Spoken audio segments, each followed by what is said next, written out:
Welcome to A Healthier, Happier You, the people working to make it happen. I'm Evan J. Cholfin from Luxhammer, where we help the brands that help you live healthier.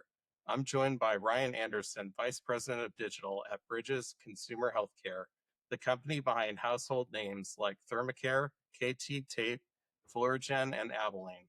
Ryan is leading digital transformation initiatives across these trusted healthcare brands that millions of consumers rely on every day. Ryan, thanks for being here.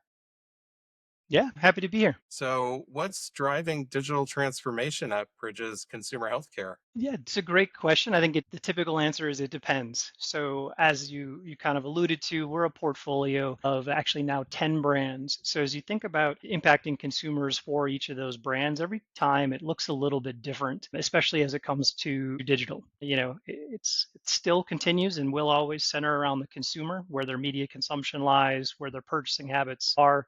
And really, it's our job for each brand within the portfolio and future brands that come into the portfolio to identify those touch points, find the ones of impact, and then have a positive one. So that could be anything from PDP pages for Amazon or retail.com or whoever it may be, and making sure we represent the brands and the value they can add to consumers' lives in the best light, all the way to trying to engage or find pockets of conversations that these items, some of the brands can fit into consumers' lives through social media, influencers, and things like that. So kind of a broad answer, but it depends. But happy to dive into some specific examples within different brands in our portfolio. Yeah, maybe you could dive a little bit deeper into some of the brands and how that applies.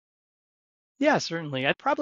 Going back, I've been with Bridges. The company is only about 4 years old. I've been here for about three. And when I was looking to make the shift to come over, the first thing that stood out to me, and you hit on a couple of the brands, is I always kind of joke and say the hard work's done for us, meaning we've got products that have been established in the market for a long time. So if you look at Albaline, you called that one out. It's been in market for over 100 years. We've got a smaller pain relief brand called Absorbine. I think they just passed 130. But the brands and the products and the core benefits they deliver on have a great heritage. So for me, as I looked in to come in to lead, help along with a great team, lead growth on Amazon and e-commerce and even in the social space, having the products that already work and have that core consumer, it was really, I don't want to say it's not easy, but taking that heritage and those strong reviews and those brand advocates and then just using and leveraging digital to teach more people about them has been the focus for a lot of our brands. And again, that could be as simple as just again, making sure we know through that heritage and through that time that these brands have been in market, what people really value about them and what they deliver on.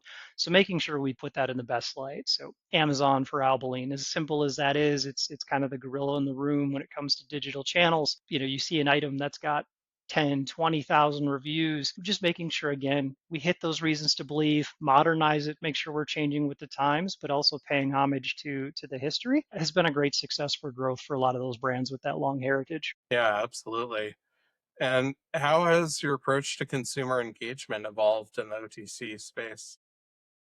Definitely, yeah. It depends by brand. When I think about consumer engagement, particularly in digital, there's really, I guess, maybe two aspects to it. Again, if it's outbound marketing or marketing that we're doing to try to drive demand, that's really where we still again follow the consumer. So trying to figure out the role that digital plays by brand is a critical part. So a lot of our items, lipoflavonoid, for example, is an older brand, caters to ear ringing, which generally sets into people's lives a little bit later. Their media consumption does still, believe it or not, kind of reside more in maybe the meta platforms and or linear TV. So in that instance and with that brand, digital will play a little bit more of a supporting role on kind of the demand capture side, but then we'll find pockets of newer items or items on larger brands like Thermacare has a menstrual heat wrap, which again, core brand, everybody remembers it from history and all the ESPN2 ads is what I always say. But again, there's a small and great product there around catering towards the menstrual cycles and the pains that can cause women.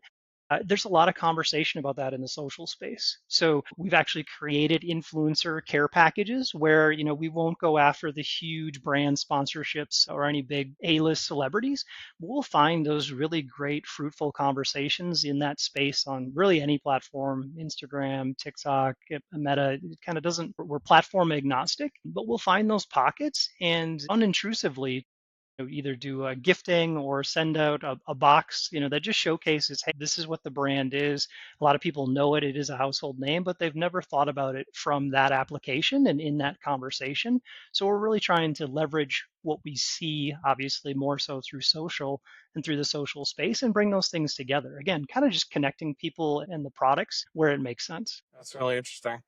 So, what unique challenges do healthcare brands face in building digital first relationships? That is a great, again, you're going to get a lot of it depends on out of me just because of the number of brands. From my perspective, it's not a one size approach.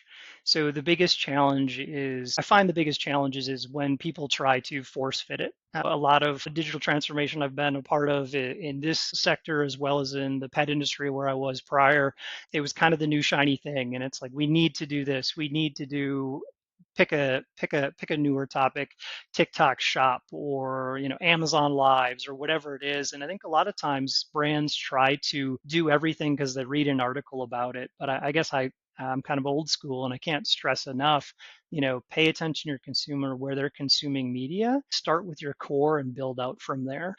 Not sure if that directly answers your question, but the biggest challenge I've seen is people trying to force fit things or programs and brands that just, again, don't align with their core customer because it's digital or because they're getting pressure from various avenues to do that. You can always try and make it work. And sometimes you do learn things when you do take that approach. But I think a more methodical one, again, starting with your consumer, starting at the core and building out from there, really let that dictate kind of your acceleration, if you will, or how broad you go in digital right out of the gate. We have other brands that have started. We have a supplement brand called EcoNugenics that started through healthcare practitioners and kind of in that space, predominantly D2C. So that one, quite honestly, has taken the opposite approach, right? So again, it is digitally native. So starting there, building your core website and then expanding through digital channels. And now we're actually coming back around to potentially non-digital means to try to generate awareness. Again, it's like find your niche, find your core, pick what works, start there, and then use digital as a tool versus a one size fits all lever is at least how I would frame it up. Yeah, definitely. So, what's been your biggest challenge in digital transformation this year? I mean, this year as well as just about any year, it changes so fast, and there's so many places to play, right? And we've got a phenomenal backer in Charles Bank as well as our board. That's constantly asking us where are we playing, why are we playing there. And so a lot of it just comes down to resources. We've got a small but mighty team, and even financially, trying to pick where those investments are. Like it would be great to invest to fully optimize Amazon again, who's kind of the gorilla in the room, as well as now you've got Walmart.com, now you've got Instacart, TikTok Shop, Facebook tried Meta tried their shopping avenue. Do we go D2C? Do we not? So there's so many decisions to make again in the leveraging of digital. But again, focusing on what makes the most sense, where you think you have the biggest opportunity to succeed in the marketplace and drive growth, start there. But always have a mind for test and learn. You've got to have many lines in the water. Whether there's new sampling programs through different vendors, that's kind of intriguing right now. There's different apps that you can get on to be a part of people's shopping lists. I won't name all the vendors that's kind of rattling through my head, but there's plenty of new things to try, and you never know which one's going to hit. So try to pick your or place your bets and pick your battles. Hit your core, but also, again, you've always got to stretch and try a few new things. So finding the ones that allow you to do that, at least for us, a lot of our brands are large, but they're not huge.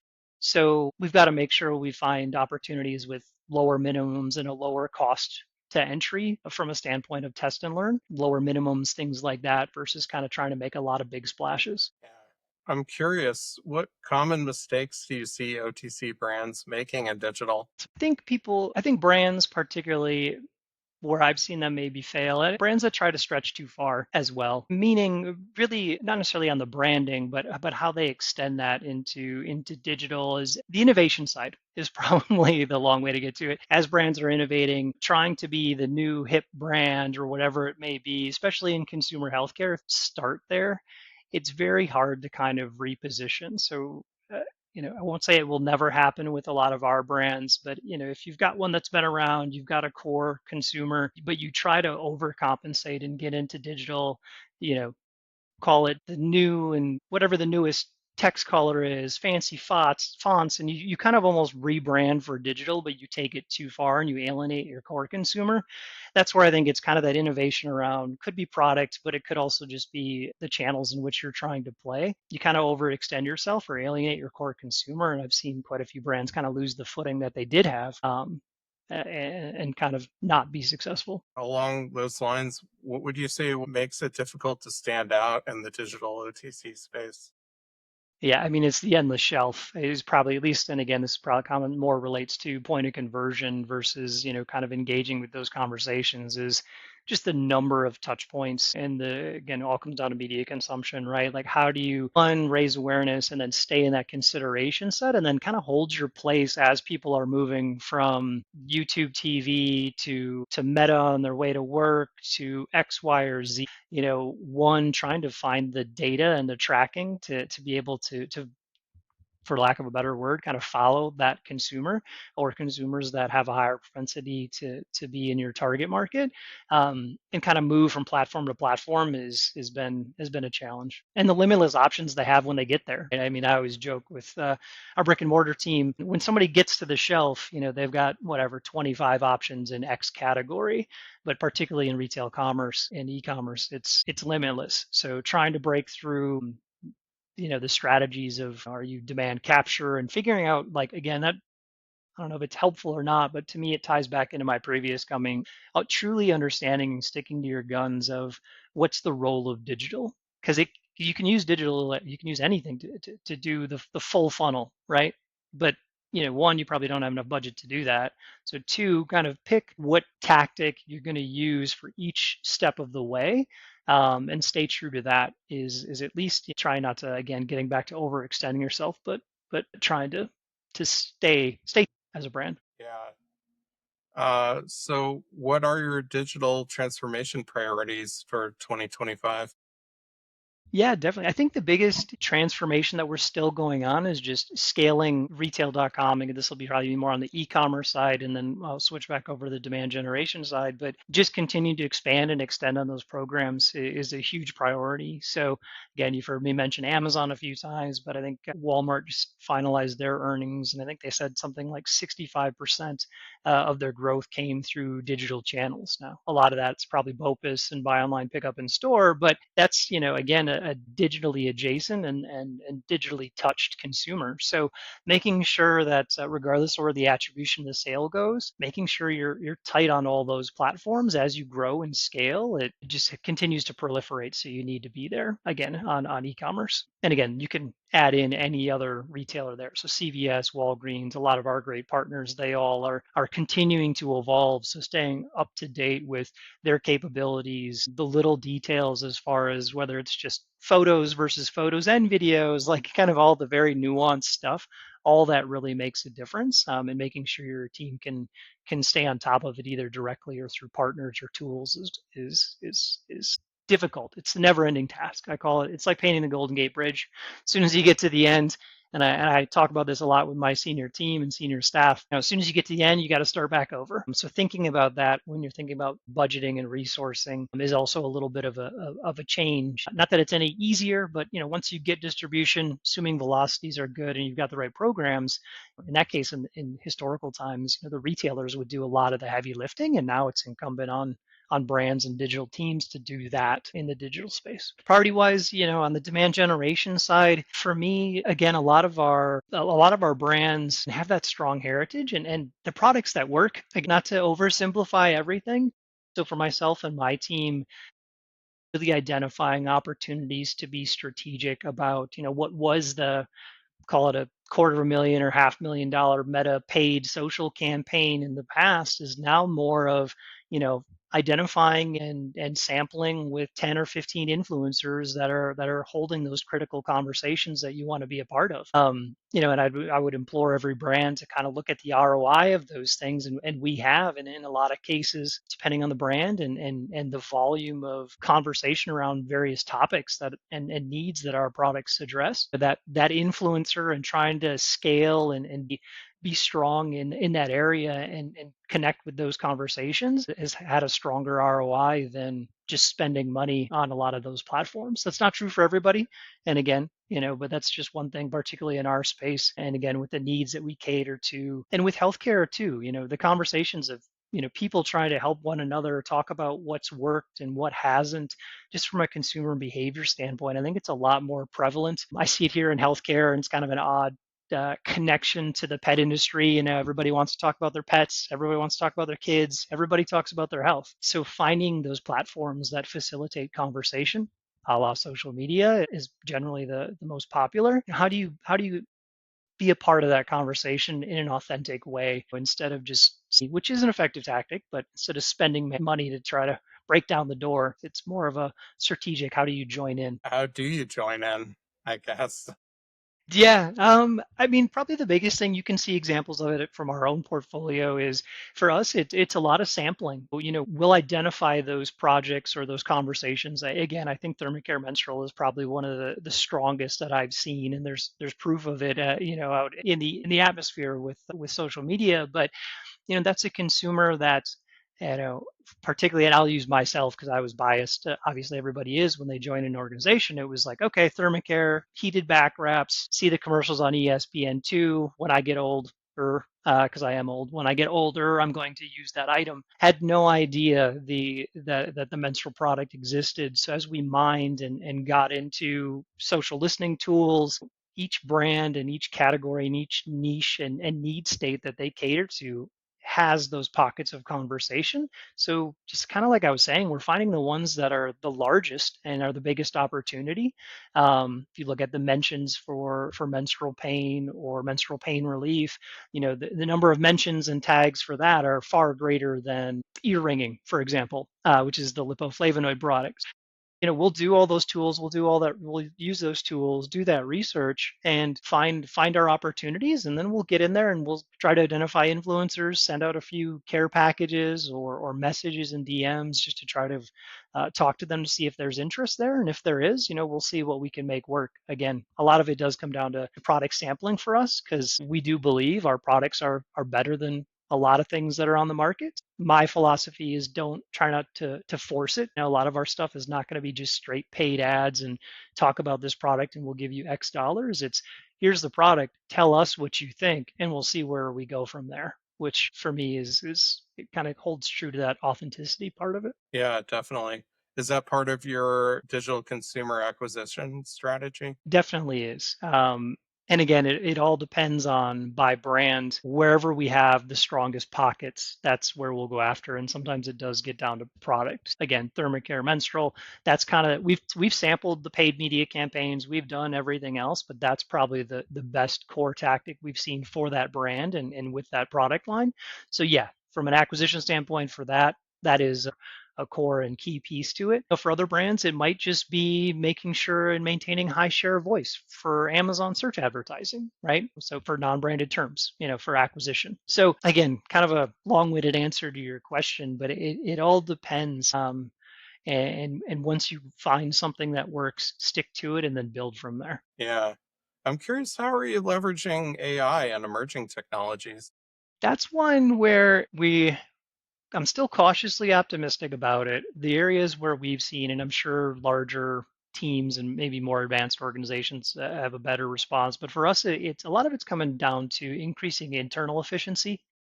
So we talked a little bit about maintaining content and updating it, and kind of the Golden Gate Bridge example with e-commerce. But that's one where whether it's just image refreshes or test and learns, not necessarily full AI, but using that opportunity or those technologies to just create and crank out more images instead of here's a brief, it goes to the graphic design team, here's what we've created, what do you like, what don't you like. It just helps to speed up that cycle. And in conjunction with that, a lot of those platforms are coming out with better testing tools, so we can go ahead and crank a lot more out than we used to in the past. And then, yeah, a lot of other efficiency things that we've used it for.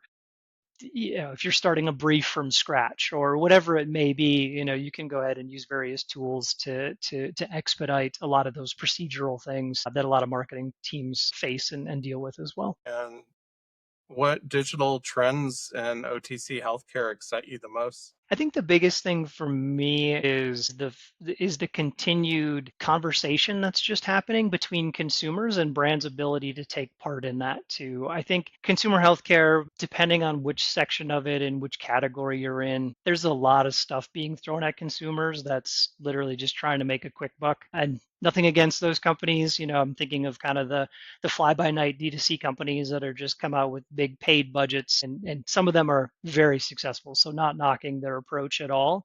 But I think for long term sustainable growth, I think digital, again, whether that's reviews on e-commerce, super bottom funnel, all the way to subreddits to social media, the fact that long term those things will get kind of sussed out, and quite honestly, the products that truly have the greatest impact should win over time. So again, that at least for me, as somebody who is aging, if you will, and going to continue to do so, putting more of that information in my hands is exciting. Now, it's also opens the opportunity to be quote unquote manipulated. And this is me as a consumer talking. That's one thing we're always, cognizant of. But long term, I think it's for the good. It's exciting to have that kind of power shift back to consumers a little bit versus maybe in the past where it was a little bit more one-sided, large budgets screaming at whether it's TV or even in the digital space at consumers. I think it's the tides and the power shift is coming back to consumers a little bit as they try to take control of their health. Because I mean that's probably the one thing is a lot of times these are things people are putting in their body or they're dealing with real serious pieces and or things that are affecting their lives and their livelihood. And everybody's, and I won't get into the human body. My wife's in the medical field. I know nothing about it. I'm a business guy. But everybody is so unique and so different. How they respond to different treatments and things is it's never a one size fits all. So I just think the more information as people try to take more control over that in the future is just going to, again, get them hopefully to a solution quicker that is going to make a positive impact on their life than in the past. And majority of that information, quite honestly, is going to come through digital means. What would you say is crucial to get right in digital transformation this year? This year, it's going to be a buzzword, but for me, if you're somewhat of an established brand or even a maturing brand, it's going to be continuing to relook at retail media networks, which I know comes up a ton in the space. But again, it's just the fragmentation of consumers, their media consumption and where it's coming from, and brands' opportunity to intersect them at various points. If you don't have a key eye on it, and again, retail media is pretty key, not only from again bottom funnel, somebody could intercept your customer or somebody that wants to buy your product all the way until they hit checkout. So understanding at least, what the opportunities are in that path and making a cognizant choice on if you as a brand or a digital person or company wants to be a part of that piece of it or not is step one. And that's definitely probably the biggest challenge of digital transformation that we deal with because budgets aren't limitless, right? So making sure you stay focused on again what's available, keep up with it, and stay firm on where you want to play and where you don't, right? And how are you positioning bridges for that? Yeah, I think one thing that I've prided myself on, as well as the partnership that we have with our brand teams, is they as in the brand team, they live and breathe these things every single day. So structurally, our team is more or less in the middle of the organization. So it's kind of a little bit more of like the COE or Center of Excellence model, and then the brand teams they own the full P&L and focus on their consumer. So making sure we're tight with them to understand who they're targeting, how they're thinking about it, because that obviously feeds overall marketing strategy, innovation strategy, and everything else. That foundation, again, going back to it being all about the consumer, but relating it to our interactions with the brand team is step one. And then our job is to figure out those nuances of how and where digital can help or lead. That continues to be our focus, and where I push my team to, be great at what we're doing because we believe in the strategy and we've kind of done that homework, and knock on wood, we feel that we've been really successful so far, but it's what's next. So that's kind of always our mantra is, be great today, but also what's it going to take to be great tomorrow, because it's not the same. So, what would make 2025 a successful year for digital transformation? Yeah, I think for me, the blocking and tackling to continue. I mean, I'm an ex recovering finance guy from way long ago, so it's all about continuing growth and profitability on key platforms. So that's going to again be more of the bottom funnel thing. But on the upper funnel side, what would make it really successful is really find those pockets where we've got success on the demand generation side and introducing consumers, new consumers, or even core consumers to our current products, and really starting to scale it. So, yeah, the more we can do that, the better. I hate to use the old marketing funnel analogy, but you've got to do both, bottom and top. Digital, I think up until now, at least at our organization, even my past roles, we've optimized the bottom, but effectively moving up the funnel with, driving profitable growth being the mindset, that's a hard thing to do. Because again, I've had the privilege of working for very large organizations, and dropping millions into CTV or whatever's nice. They have some very big bets that they can play to test out those channels. When you're mid-size, if you will, you don't. So again, that kind of goes back to moving up funnel, staying sharp on what's coming down the pike, and finding and being creative to test what might work with a limited budget, and then look to explode it. So that would be the goal for us, is find those pockets. We need a few of those things to start to hit, prove out good ROI in a small scale, and then scale it. And then we've really got that flywheel going. No doubt that's going to happen. That's it for today's episode of A Healthier, Happier You, the people working to make it happen. Huge thank you to Ryan Anderson for sharing his insights and amazing work Bridges Consumer Healthcare is doing to help people live healthier, happier lives. If you enjoyed this conversation, make sure to subscribe, leave a review, and share it with someone who could benefit. And if your brand or business making an impact in health, wellness, or personal care, we'd love to help you grow. Connect with me at luxhammer.com. Thanks for listening. Until next time, stay healthy, stay happy, and keep making a difference.